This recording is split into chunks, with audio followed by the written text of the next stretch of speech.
Well, hello, folks. This is Dave and Mike. I'm Mike, and that's I'm David on Dave. the screen there. Yeah, and today we're going to be doing a review of Steve Earle's Ghost of West Virginia. Um, And before we do that, though, I want to tell you a little something that happened to me today. okay. So everybody knows, all my friends know, I'm a huge Queensryche fan, right? And Yep. they're right out of your hometown there. Mhm. Also, Jeff Tate, who's not with Queensryche at the moment, has his own thing. So he has his own winery, his own vineyard, his own bottle of wine. So I ordered a bottle of his wine, and it's called Insania. See, Uh-huh. really Okay. cool. Yep. Now, I ordered it from a place called Cellar Wines Club. Okay, Cellar Wine Club, and it's right there by y'all. It's in Woodinville, Washington, which I think is like about 13 miles from Seattle. Yeah, it's about an hour and a half from me here. Well, I got my wife sends me a text and shows me a picture. Well, in the box, there's 2 bottles of wine. I Uh-huh. only ordered one, and in there was this note. I want you to check out this note right here. It says, you see that?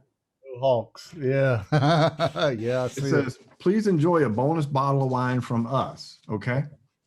Right. So the bonus bottle of wine is a Seahawk wine, the 12th blend. Oh, wow. Right. So what happened is my email has Seahawk Dave is my email. You can see it right there. Right, So right. I'm guessing when they were packaging the Jeff Tate wine, they saw my name on the email, Seahawk Dave. So they threw in a bottle of There you 12 go. blend. It's come from a company called Eye of the Needle, which is, the Space Needle. So, I mean, that is like the coolest thing ever, in my opinion. And I mean, I've been a Seahawk fan since '76, so that even means more to me. So, what I want to tell everybody that's out that way, or if you want wine or you order wine online, go to Sellers Wine Club. It's Sellers as in wine cellar. Here's their name. Uh-huh. Yep. Sellers Wine Club, and go order yourself a bottle of wine. They're great people, man. I mean, how cool is that to just send me a bonus bottle of wine? I'll tell you, there's some great wineries out in that area. Matter of fact, on the intro where you show me playing drums, that was at a winery we played every year up until the husband, about a year, 2 years ago, he wound up with, I'm not sure what it was, but he was disabled, so Mhm. they couldn't get the winery going, But they every week, every Saturday, they have a big blowout. They have tents set up. You come out there, taste some wine, Yeah. rock, country music, and that's the way it is around here, man. Well, this place actually, I looked at it online, and I believe they serve food. They're like a restaurant and everything. So if y'all are in that area, man, go by, check them out. Tell them you heard about it through us. I mean, they probably won't remember me, but just tell them Seahawk Dave from North Carolina said hi, and they'll be like, he told me he was going to mention us on his podcast. So they actually, I contacted them and told them thank you, and they contacted me back. So they're really cool people, man. I mean, they sent me a bonus bottle of wine, a Seahawk wine. So I wore my Seahawk shirt today just in honor of it. There you go. There So you go. anyway, I just thought that was the coolest thing, man. So tell everybody out there, check them out. I mean, if they're cool enough to send me a bottle of wine across the country, you know, Hey, it's worth checking out. well, they might be looking at cracking that North Carolina market too now. Well, I'm definitely going to tell everybody I know around here that drinks wine to order some from them. I mean, they have a wine club. You can do like a monthly thing, I believe, and they'll send you bottles every month. I'm pretty sure they set it up like that. So pretty cool. Yeah. Also, real quick before we get started, today is 11th year of us losing our brother. We're going to do a little memorial for him at the end of the podcast. But for now, I just want to say cheers, Mark. We miss you. Love you. So 11 years, been a long time. I can't believe it's that long ago. So not to bring everybody down, I didn't want to try to do that. That's why I want to save it to the end. But anyway, Like you were saying earlier, Mike. Ghost of West Virginia, Steve Earle. Yep. Now, this is not his latest. This is the one that was released just before this last one, which was a tribute to Justin Townes, Van Zant. And I got to say, this whole album just tells a story. It's about mining, coal mining, living in West Virginia. Yep. And every one of these songs kind of strike a nerve. Mm-hmm. I mean, especially being from the area that we're from there on the East Coast. Very familiar with the miners, and the mining that's going on up in West Virginia and stuff. And this tells a whole story, man. I mean, you have to listen to the whole album. I mean, you can pick songs out and listen to them, and you get a little taste of what's going on. But the whole album tells a story. And the cover's pretty cool. It's got, like you said, it takes place. It's about a coal mining explosion, and 29 miners died in that explosion. So if you look at the album cover real closely, you can see that they have the 29 crosses. That's pretty cool. And then, of course, it has some of the West Virginia cities and all with the, the hat, the mining hat, and the pickaxe, of course.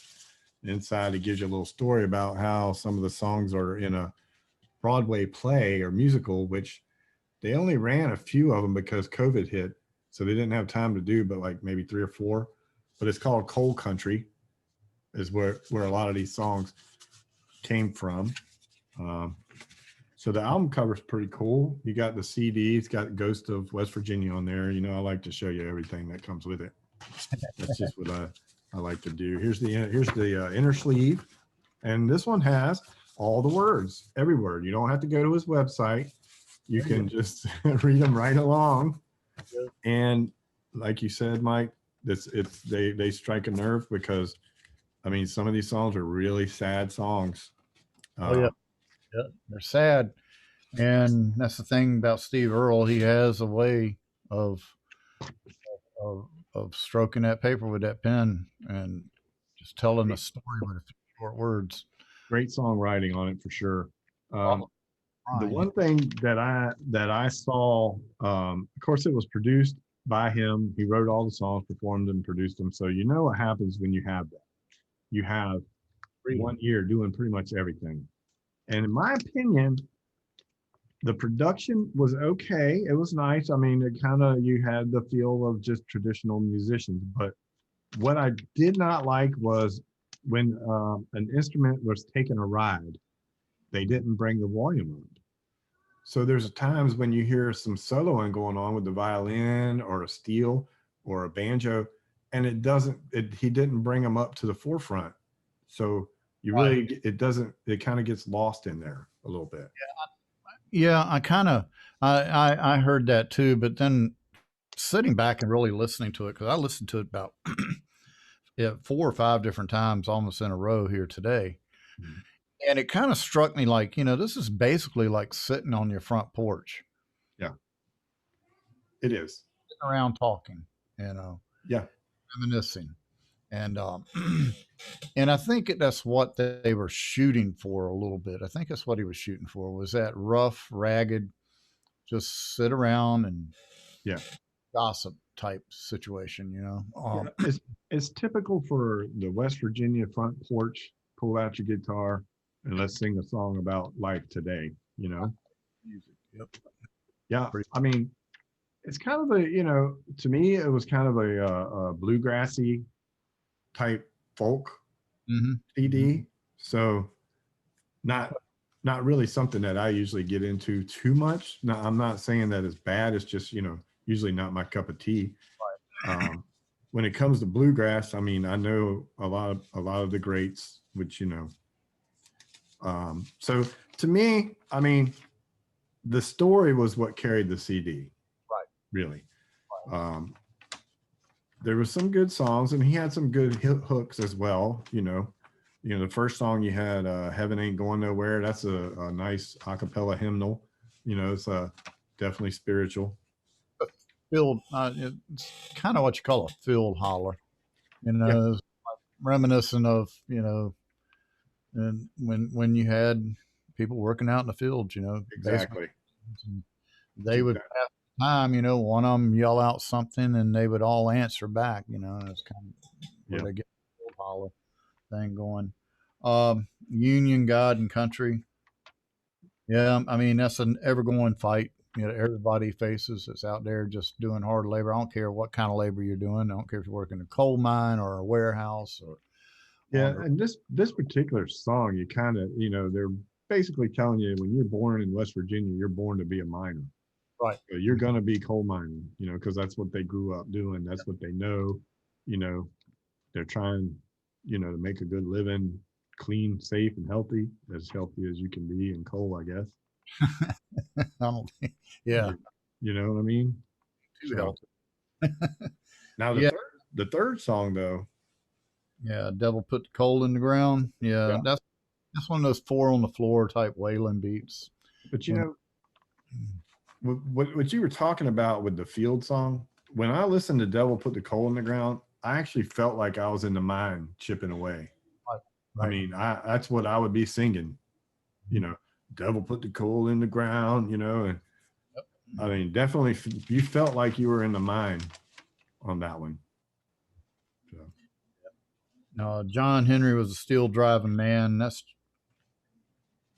pretty much just an old standard, basically. I mean, I yeah. think it is twist on it a little bit, but that's just an old standard.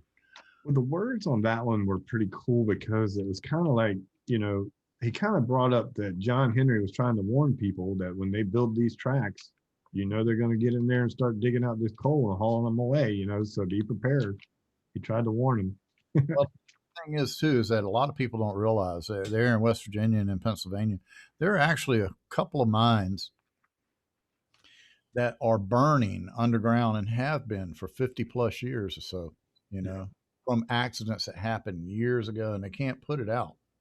It's just going to burn Yeah. till it's out of fuel, and that ain't no time soon. Right. Yeah. I mean, it's a dangerous job. I mean, then you got time is never on our side.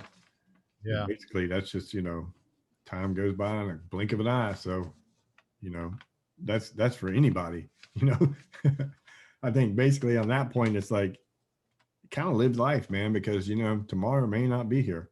Right. That's you know, Yeah.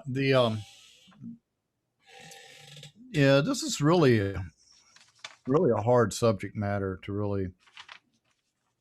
really, really bring to a front. In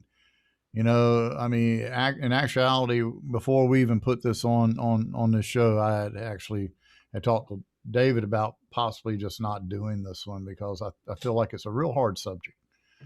It is. But, Well, you know, and like I told you, I mean, I'm not even going to go looking into the stories that much. I'm just going to do the CD as what it is, because I'm not in that fight. So I can't honestly give opinions on it, you know. yeah, But and same with me. I'm not in that fight, um, but it does strike a nerve. Um, you know, I think, I think six, he did. it's about the blood. Yeah. Now this one, It's I about the mean, community, huge loss and stuff like that. And I mean, at the end of the song, he's rattling off the names of people that yeah. were lost in the accident. I mean, that song to me is basically the families are pissed off at the Yeah, company. They want answers. The company don't care. They're just making the money, you know. and also too about the family and community taking care of each other. Exactly. Nobody else is stepping up. So I mean, I really feel like he got the message across that he was getting from the interviews they were doing with the survivors and the families. I mean, that's how they felt, and he put it in words for them. So, you know, Yeah, and then you got "If I Could See Your Face Again," which probably to me is one of the best songs on there. I mean, it's sung by the girl in the band. Her name was, I forget what her name is. I have it right here though. It's really, really good song. Um, her name is Eleanor Whitmore, and she also plays the fiddle, by the way. which is violin in other people's terms. But yeah, that song, I mean, basically it's about, and you can relate to this thing, anything. She kind of wishes she had time back with her husband, you know. I mean, it's stuff you take for granted every day. And, you know, there you think back, I mean, when you lose someone, you think back, man, I wish I had that 1 minute back where I didn't take the time to greet you at the door or answer that phone or go somewhere with you. You know, I mean, that's all that song is basically regret, you know, regret and reflecting on the stuff, and, you know, live every day like it's your last is all I can tell you, you know. Yeah, well, life's too short. Yep. Can't let things get in the way.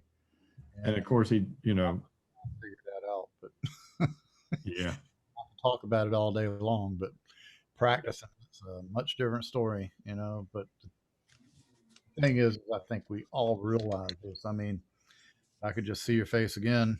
You know, I could put that in so many different areas of yeah, life. you can. I mean, you don't have to be in any fight for that. I mean, that's just something that happens, you know. I mean, her story is obviously about the coal thing, but it relates to everyone. Then, of course, black lung, which, you know, Speaks you're for living itself. your life as a miner, you're going to have black lung. You know, There's nothing around that. yeah. But that brings up the fact too, though, of modernization of mining. I mean, it's definitely way less men that are involved in going down deep, and it's more machinery and robotics. But Right. You're still going to have the effects of it, you know. settle all over the town and everything. I mean, Yeah. And then one of the songs on here that I really thought was cool was "Fastest Man Alive." You know, I mean, this one has nothing to do with it. It's I just Chuck like Yeager's from West Virginia. You know. Yoakum doing it. Yeah, yeah, yeah. I mean, you know, Chuck Yeager was born in West Virginia, so it all relates. I mean, Yeah, uh, of course, he broke the speed of sound, right? Wasn't he the first man to like hit Mach 1? yeah, he was Yeah, in 1957, 56, something like that. yeah. So that's a pretty cool song. Talks about him, you know, growing up in West Virginia, heading out, becoming a military pilot, getting shot down, you know, come back. Obviously, the man wasn't scared of anything, you know. So Oh, yeah, Chuck Yeager was pretty cool. So, and then you got the last song, which is "The Mind." Basically, it's just a guy talking about, you know, he promises his wife that, you know, life's going to get better if he gets that job at the mine. You know, that's the way it is in West Virginia. You know, you try to get that good job. So, you know, I mean, overall, like I said, the CD's not really something that I normally would listen to. I mean, I'll let you go ahead and talk about what you think. I mean, it's a good CD for what it is. You know, the album cover's cool. Um, Great writing, no doubt about that. Um, so yeah, I mean, you can elaborate on more of Steve Earle stuff. I mean, everybody knows him from Top of yeah, the Road, which was his big hit. yeah, and that really brings up the thing too about how he was a juvenile delinquent. He quit school like in the ninth grade to pursue writing and stuff, and he just didn't get along in school. But he was at that crossroads too, kind of like where I fell, and was they had done away with the draft. So friends of his, prior to them doing away with the draft, went to Vietnam. He didn't have to go, Yeah, because the draft no longer existed. right. Uh, but he, like a lot of us, we all lost friends over there, people we knew. And me being juvenile delinquent, I wound up over there. But Yeah, that's a whole nother story. yeah. We'll dedicate that to one of our topics of the day. Part story. Quite a story. But no, I mean, just the background on Steve Earle. Okay, he was born in Fort Monroe. I I was shocked when I realized that. Because, I mean, I'd listened to Steve Earle, a lot of respect for his writing. Yeah, And I realized, when I started listening to this album and I started researching him, I'm like, wow. But you know, it wasn't long after that his father and moved them all down to Texas, I guess, when he got out of the military or whatever. Yeah. And then Steve Earle was doing what he knows how to do, and that's be creative, writing and stuff. And he didn't want to be in school. It Yeah. was a creative area for him. Um, and as time went on, I mean, he found fame and stuff like that through his writing and music. Yeah. And And I'm sure he probably wrote for other people quite a bit. well, I yeah, I would mean, guess, I mean, in general, that's what you do. I mean, you have a whole catalog of music, and then yeah, you he's hope somebody hears it, and probably got songs that I don't even know he did that other people have done, I'm sure there's some out there other people have recorded that I didn't know he wrote. yeah. I mean, well, it's just like yeah, John Prine, and Mhm. Bob Dylan and people like that. I mean, Yeah. they all put their own music out, but somebody else grabs it stuff and runs with it and winds Right. up a hit. Yeah. Yeah. Um, yeah, Steve Earle, he was hooked on heroin for a while. That's why he disappeared for a little while. He had to go through rehab and everything. He was looking bad, I guess. Yeah. Uh, you know, and then his losses after that. I mean, once he started getting well and everything, and that's why the tribute to JT. Yeah. That's the newest album. Right. Um, Yeah. We so decided not to do that one just because right, but that's probably more of a personal thing for Steve Earle since it was his son. So I'm not going to critique an album like that. no, I mean it's hard enough. I mean, it hasn't been that long ago this happened. I mean, It was last year, I think. his son, they found him in his apartment, dead on Yeah. an heroin and fentanyl. And Yeah. Seems to there's, be a theme. there's that fentanyl market. I mean, Yeah, it's bad stuff. Hopefully, yeah. none of y'all are out there on it. But all in all, um, got to give it to the man. I mean, he's an artist with words. Yeah. Yeah. And when you listen to stuff like this, you're not really listening for the music. I mean, No. the music supports the lyrics, but the lyrics are what you're really looking at.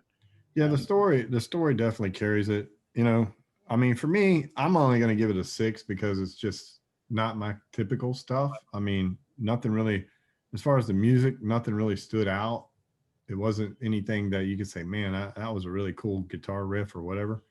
Um, the story is what carries the whole thing. So I well, gave it a 6 just because, and that's not a bad score. Again, you know how my scoring goes, no. you know. But the thing with the instrumentation and stuff, I think I think that he wound up with a pretty good feat of catching things traditionally, Yeah.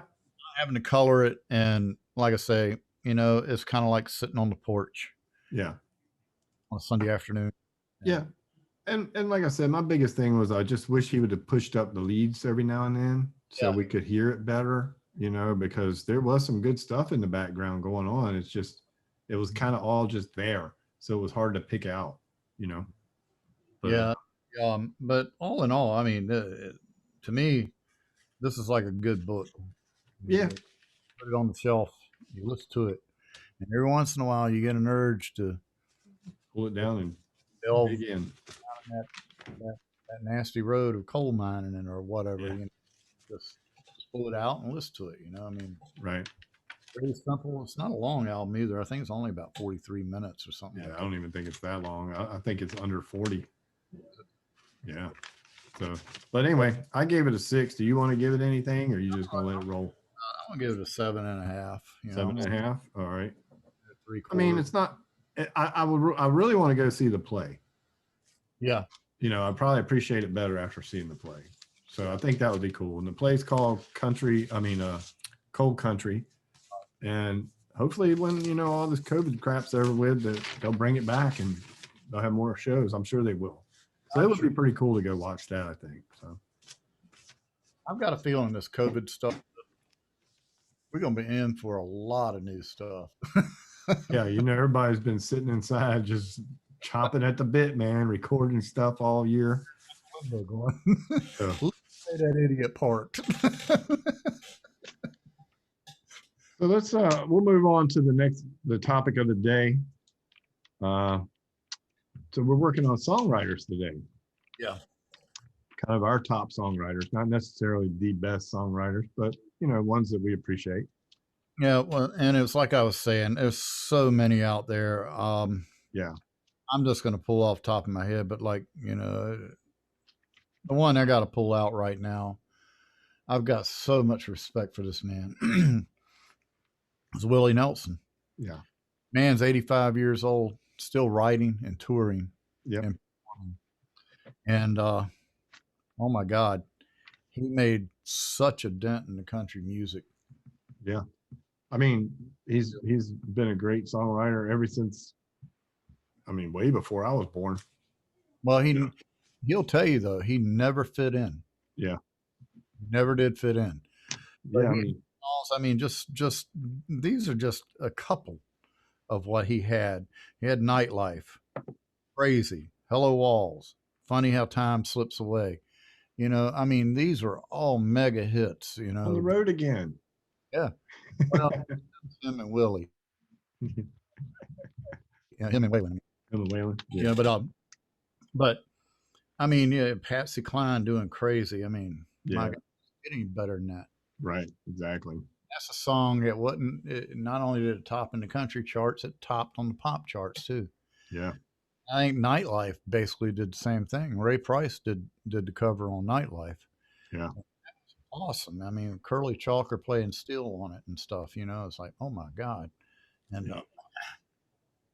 you Well, know, when we started talking about songwriters, I went for the individuals because I don't want to lump everybody into this episode. I mean, into this one topic because I want to later on we can go with bands that wrote and teams and things like that. So I'm going to go ahead and throw Roger Waters out there there for you go. one because I mean the guy My hero. much carried Pink Floyd for 20 years.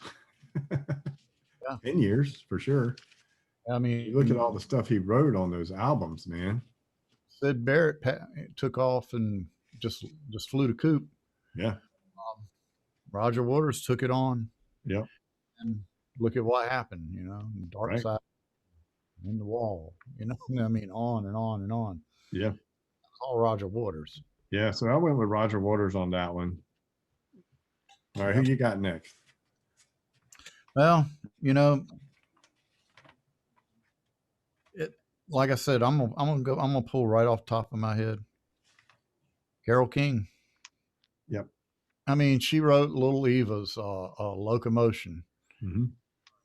Yeah. Stuff. And then later on, etched a career out. Yeah. Tapestry. Yep. I mean, that was a classic, man. That album. Put her hands on is a classic. I don't think one song she's written that got published that somebody at some point in life hasn't heard. Right. Exactly. Yeah, that's another great one. I actually had both of those on the list so far. You're nailing the bottom half of my list because I always try to think of what you're going to put, and I put it on here because I know you'll name them, and I don't have to. You see? So, well, my next one I'm going to go with, I'm just going to go ahead and put Bob Dylan out there, man. I mean, talking about a songwriting machine, right? I mean, Master. yeah. I mean, Master. I think that other people have done his songs better, but he wrote them, So, I mean, what can you say about that? Then you got people like Neil Young. Mm-hmm.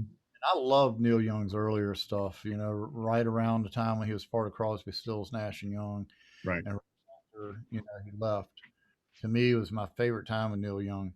But it is hard to find people that are able to duplicate what Neil Young does. I actually liked him better before he got Crazy Horse. Right. When it was just kind of him doing his acoustic thing. And I mean, that's when I felt like he was at his best. Yeah. Had some killer songs though. Yeah.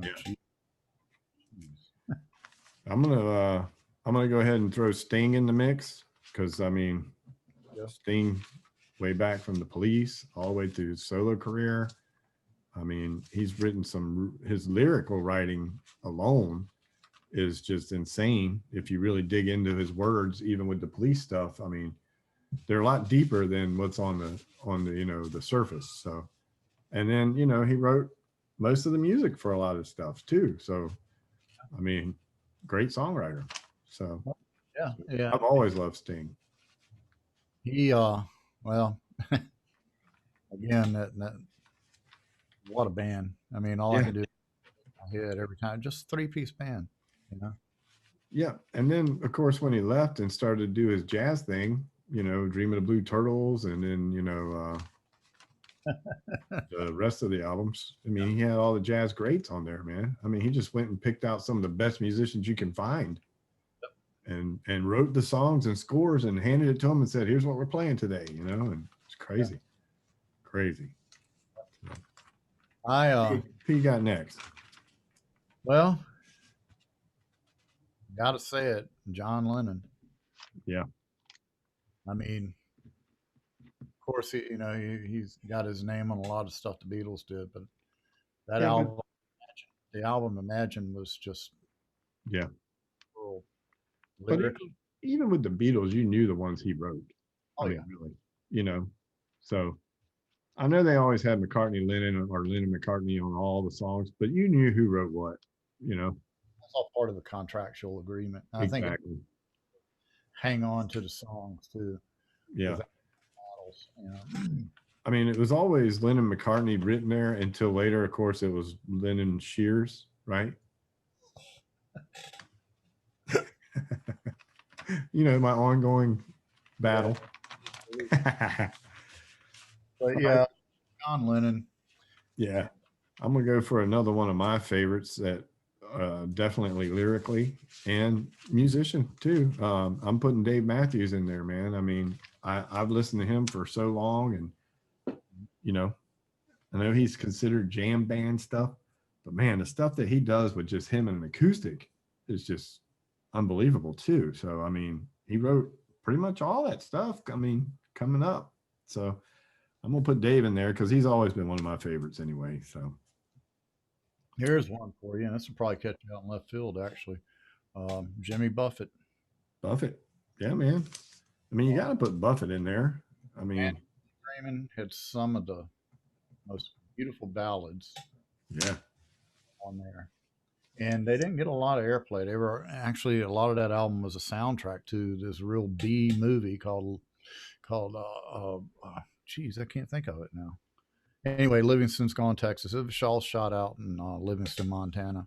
yeah, Uh, and a lot of that music that was on Havana Daydreaming was on that on that movie. in that movie. Yeah. Yeah. Well, I usually try to do five. So I have a tie for the top one. And then I have a bunch of other ones. So I'm going to put as my top one, I'm going to give it a tie because both of these guys are incredible songwriters, geniuses at some point. So I'm going to give you Prince. Yep. And then I'm also going to give you Smokey Robinson because I love Smokey Robinson and I love Prince too. I saw Smokey Robinson a couple of years ago, and he still sings and performs as well as he did 30, 40 years ago. And the songs he wrote, it's just incredible, the list that he wrote of all these hits that people don't even know it was him. But he wrote tons and tons of songs back in the day. So, and then Prince, what do you say about him? I mean, he's a genius, man. So you got to put him in there. I mean, he's got to be in my number one spot. Multi instrumentalist. Yeah. That wasn't he didn't just know how to play a lot of instruments. He was a master on every one of them he picked Yeah. up.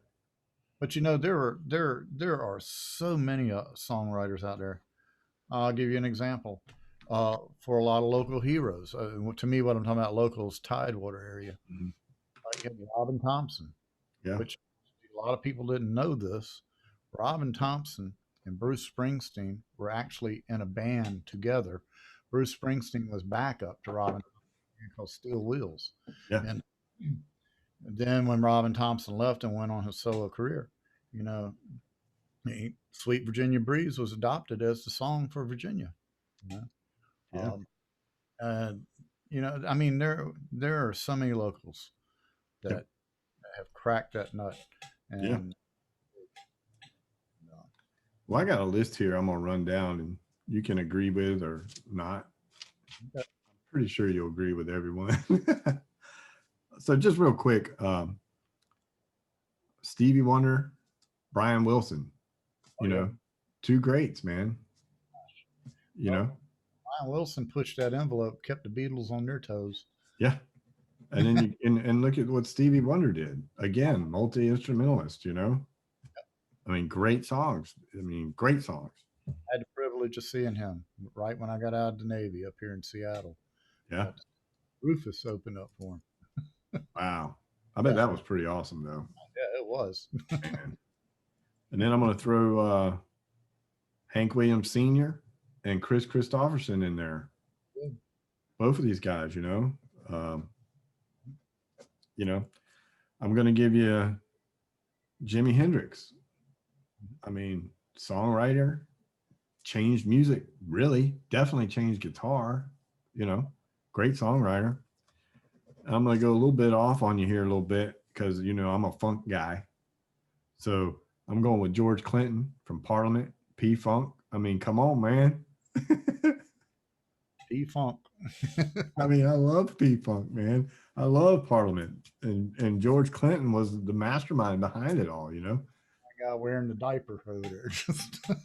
And then also you got Sly Stone, man. I mean, I got to put Sly Stone in there because, I mean, he was writing a lot of that stuff too. So a lot of the a lot of the civil rights stuff, as far as equality and things like that. I mean, everyday.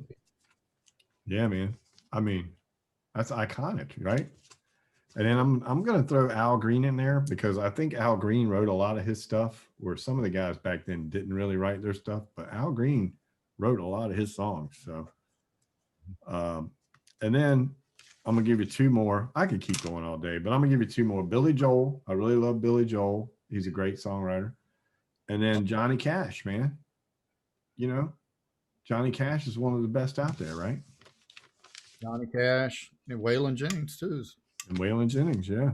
I mean, and I also want to put one of my favorite modern guys now, which he's been around a while, but Richie Kotzen, man. I mean, Richie Kotzen is like a songwriting machine and plays all the instruments. He plays everything on his records, crazy. Most of them. Now, when he does like Winery Dogs or these other bands he's in, but I mean, the guy can write, man. One of the best writers out there. So many different categories that we could look at too. Mm-hmm. You got songwriting teams where one does the lyrics, one does the music. Well, It's that's like, kind of where do you put them in? It's like, right. because this one's writing music. Right. Well, that's kind of why I went individuals today. So if we ever do teams, you could do like Elton John, Bernie Taupin. Yeah. You know what I mean? What a great team they were, right? So I mean, on and on and on. Right, exactly. So yeah. Well, anyway, I guess that'll wrap it up for this week. It's kind of a downer, I guess, this week for everybody because it was a sad week, a sad day. The CD was kind of sad even, but we're going to come across those. We're trying to give you a little bit of everything. So we want to look at every aspect of music. So we're not just going to stick to like one genre. We want to try to do it all. So, but I do want to say in closing that, being that today is the 11th year mark for us losing our brother, I mean, Mark was a big influence on me musically. We played in bands together. I mean, he taught me a lot. He brought me into a lot of music. I mean, if it wasn't for him, I wouldn't know a lot of stuff about bands, Genesis and things like that, Queensryche, all these bands. I mean, it was through Mark that I learned a lot of this stuff from. And I mean, it still hurts, it hurts. that he's not around. So, but I'm gonna play a little song here at the end and do some memorial pictures. If y'all want to stick around and watch that, you can. It'll be on the end of this podcast. So, is there One of my, anything you want to say, Mike? yeah, well, like one of the fondest memories I have is how I used to call him Chris, Hmm. Yeah. Mark Christopher, Yeah. uh, and he told me a long time ago how he and our other brother Scott used to sit outside my bedroom door listening to the music that I was playing on my stereo. Hmm. I never knew it, you know. Yeah. Whenever I come out of the room, they take off running. You know? Yep. But Yeah. I mean, it all trickled down. he told me, he goes, man, he says, you're where I got the interest from.